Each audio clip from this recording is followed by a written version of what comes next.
Bonjour. Alors en physique, parmi les opérateurs de l'espace, il y en a un qu'on utilise assez souvent aussi qui s'appelle le gradient. Et je vous propose aujourd'hui de comprendre la signification physique et intuitive de cet opérateur de l'espace, et aussi d'en comprendre sa définition mathématique intrinsèque. Voilà. Donc on va faire ça maintenant. Et quand on veut débuter en matière de gradient, eh bien je pense que la notion la plus facile et la plus concrète pour tout le monde, c'est ce qu'on appelle le gradient de la température. On va noter comme ça. Voilà. Donc on va appeler ça le gradient de la température. Voilà. On note ça comme ça. Alors, la température, c'est un champ de scalaire qui dépend de x, y, z, éventuellement du temps, mais ici on n'a pas besoin du temps. Voilà. Et température qui est différente en tout point de l'espace. Hein. Voilà. Et à ce champ de scalaire, eh bien, on va y associer un champ de vecteurs qu'on appellera le gradient de la température. Voilà. Et pour le dire simplement, déjà, eh bien, pour définir simplement, si la température est en degrés Celsius, hein, donc ça c'est en degrés Celsius, eh bien le gradient de la température, lui, il sera en degrés Celsius par mètre. Donc déjà, ça donne une indication. Voilà, pour débuter avec le gradient, le plus simple, c'est de considérer un champ de température qui est tel que son gradient soit un gradient uniforme, c'est-à-dire qu'il a la même valeur partout. Et admettons que ce gradient, donc, où qu'on soit, il soit dirigé dans cette direction, et qu'il ait une norme de 1 degré Celsius par mètre. Donc on va prendre ce cas-là. Alors ça veut dire quoi? Ça veut dire que si je prends un point de l'espace, et bien ici j'ai un gradient de température. Voilà. Grade de T, que je fais en rouge. Voilà. Et qui est égal à 1 degré Celsius par mètre. Bon, j'aurais pu prendre 2, mais c'est plus simple avec 1 degré. Voilà. Et ça, c'est vrai partout dans l'espace. C'est-à-dire si je vais plus bas, là, ici, j'ai aussi le même gradient de température.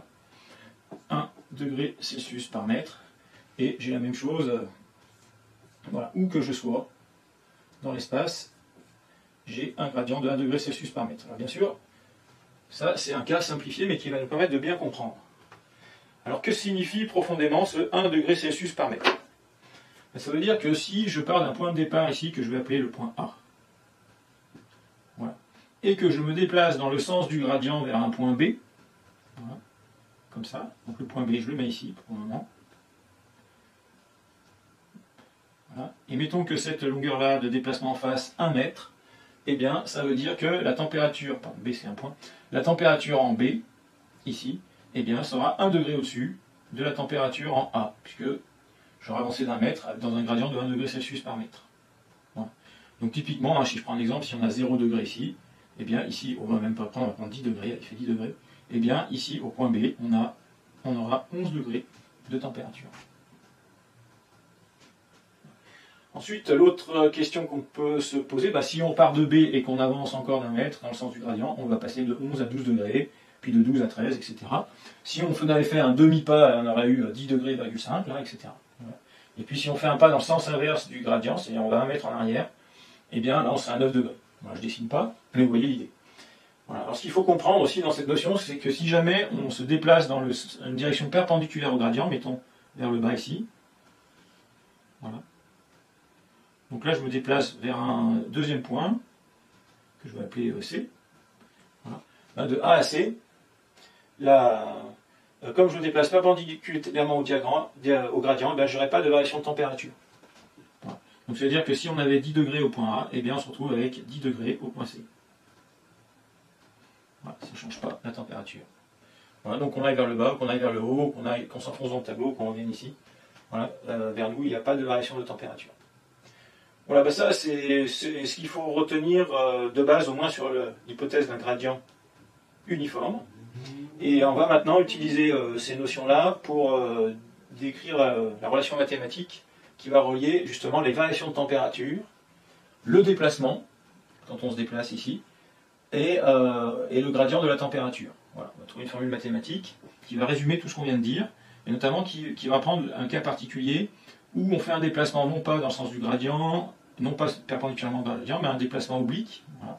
Donc on va aller de A vers un point ici, voilà, que je vais appeler le point ABC, là, ce sera D maintenant. Voilà. Voilà. Et ce déplacement oblique, en fait, on va le décomposer. Alors, on va appeler ça de manière générale delta L. Voilà, le déplacement. J'aurais pu appeler ça aussi le vecteur AD. Et puis on va décomposer ce déplacement, pour bien comprendre, on va le décomposer en un déplacement qui est parallèle au gradient, plus un déplacement de B vers D qui est un delta L perpendiculaire au gradient. Voilà.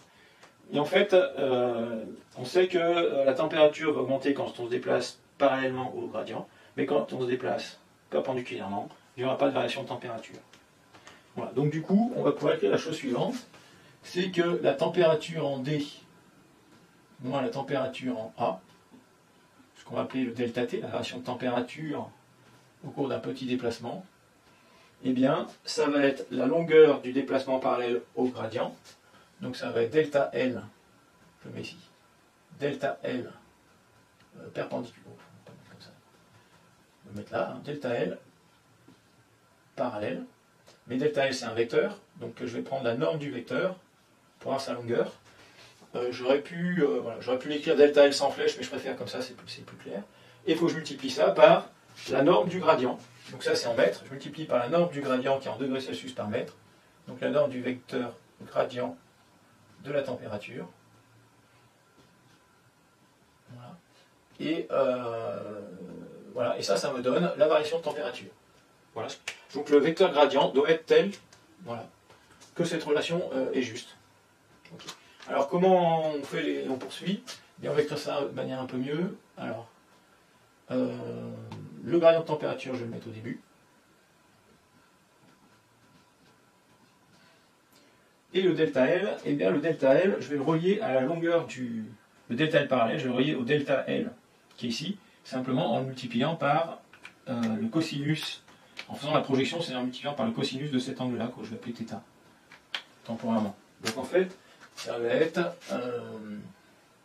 égal à la longueur du déplacement, donc delta L, que multiplie le cosinus de θ.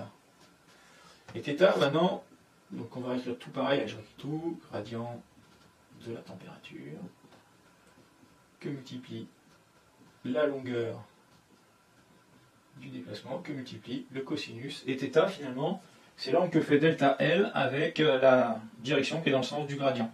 Donc c'est l'angle entre delta L et le gradient.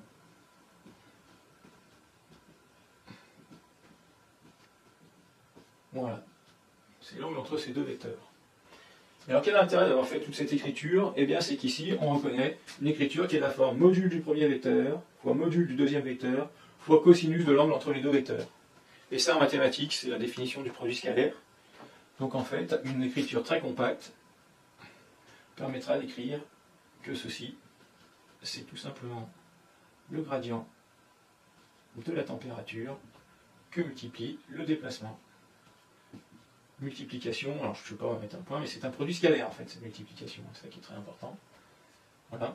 Et bien donc ça, c'est le TD moins TA, c'est le delta T, quand on se déplace d'un vecteur dl. Ben voilà, ça c'est déjà une relation importante, je ne vais pas trop l'encadrer encore, mais c'est une relation alors qui définit bien ce que doit représenter le gradient de température par rapport à la température. Voilà. Ça permet de calculer les variations de température. Alors cette formule, elle a un petit défaut, c'est qu'elle est vraie seulement si le gradient de température est uniforme. Voilà. Et dans le cas général, ben, ça peut être beaucoup plus compliqué que ça. Voilà. Et donc comment on va se débrouiller pour généraliser cette définition? Et là, il y a une idée toute simple à avoir, c'est que en fait, certes, un gradient, dans le cas général, ou un champ de vecteur, dans le cas général, n'est pas uniforme. Mais maintenant, si on fait un zoom sur une toute petite zone de l'espace, voilà, et qu'on cherche à appliquer, regarder ce qui se passe sur une toute petite zone de l'espace, une zone infinitésimale, bien quand la zone est suffisamment petite, on peut considérer que n'importe quel champ de vecteur qui a suffisamment de propriétés mathématiques, on va dire, eh bien, il est uniforme. Voilà. Parce qu'en fait, dans une petite région de l'espace, on se déplace trop peu pour qu'il y ait des variations, en gros, de ce gradient quand on se déplace. Et donc la technique pour généraliser cette formule, c'est de dire qu'on va l'appliquer non pas à un grand déplacement dans l'espace, mais à un tout petit déplacement infinitésimal, un déplacement qui tend vers 0. Voilà. Et quand on parle de déplacement infinitésimal, au lieu de mettre un delta L ici, on va juste écrire que ça sera dl, et on aura dans l'idée que dl est très petit, infiniment petit, il tend vers 0. Et un petit déplacement dl, eh bien, on pourrait écrire cette fois la même formule, et ça sera vrai tout le temps. Ça sera égal au gradient de la température au point, dans la petite région de l'espace considéré. Et ça permettra de calculer la variation de température, une petite variation infinitésimale, donc je mets un petit d ici aussi. Voilà, donc ça, c'est la définition, enfin la formule qui définit le gradient, totalement. Voilà, gradient qui est tel que, donc c'est un champ de vecteur qui est tel que quand on fait gradient de ce champ de vecteur fois le dl, on obtient la variation de la température, c'est-à-dire de la grandeur dont on a pris le gradient. Voilà, il va être fait comme ça. Alors on peut l'écrire autrement aussi, je peux remonter, c'est-à-dire que quand je veux connaître la variation de température précisément, typiquement je pourrais faire module du gradient